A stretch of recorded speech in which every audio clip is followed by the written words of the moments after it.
Bonsoir, vous êtes bien sur boursicoté.com pour cette analyse technique Forex et matières premières où nous pouvons constater donc une lente remontée de la paire de devises euro-dollar, donc où quasiment toute la semaine s'est faite autour de 1.11, ici cette zone qui était précédemment support et qui a été enfoncée suite au résultat du référendum sur le Brexit. Donc nous avons une neutralisation totale de la dynamique court terme avec ici un fort resserrement des bandes de Bollinger. Malgré tout, on évolue plutôt sur le haut ici de ce petit range. Donc à voir si la semaine prochaine, le support des 1.11 serait confirmé en tant que support. Sinon, sur les indicateurs, c'est relativement neutre avec ici un RSI qui évolue vraiment au milieu de sa zone d'évolution, le MACD qui nous envoie des petits signaux, plutôt haussiers, puisque les retournements se font pour l'instant dans la partie supérieure, et le stochastique ici qui vient croiser sa ligne de signal à l'intérieur de sa zone neutre. Donc pas de direction forte sur l'euro-dollar. D'un point de vue moyen terme, on a un petit biais baissier qui s'est dessiné, à voir s'il sera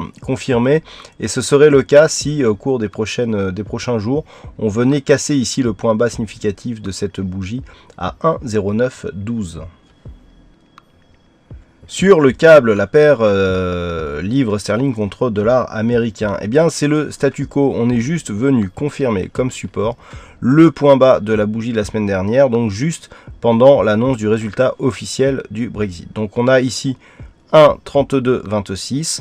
On a ouvert donc sur un petit gap intraday dimanche soir. On est venu tester et légèrement enfoncer cette zone de support. On s'est redressé et puis finalement tout le reste de la semaine, on est venu ici buter contre ce support. Donc après une forte phase de baisse ici, on a vraiment tout cassé ici sur ce mouvement. Je le rappelle, 1800 pips ici perdu entre la nuit avant le Brexit, puisqu'on anticipait un Remain, et le point bas ici que nous avons eu, 1800 pips, et donc on se stabilise autour de ce niveau. Donc même si d'un point de vue court terme, il semblerait qu'on soit sur une phase de neutralisation, lorsque l'on regarde, on a bien ici cette moyenne mobile 20 exponentielle qui agit comme zone de résistance.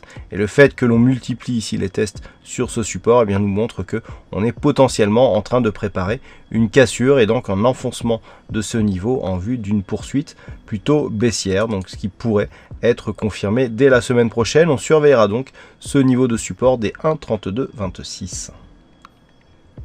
Et puis enfin sur l'or, avec près donc ce retour ici du mouvement haussier, donc toujours parti du même mouvement de la semaine dernière, et bien l'or s'est stabilisé. Donc je vous avais donné une zone de résistance à 1340 $ l'once depuis quelques jours. On l'a testé, on l'a même cassé, on est redescendu, et puis toute la semaine on a oscillé ici autour des 1315.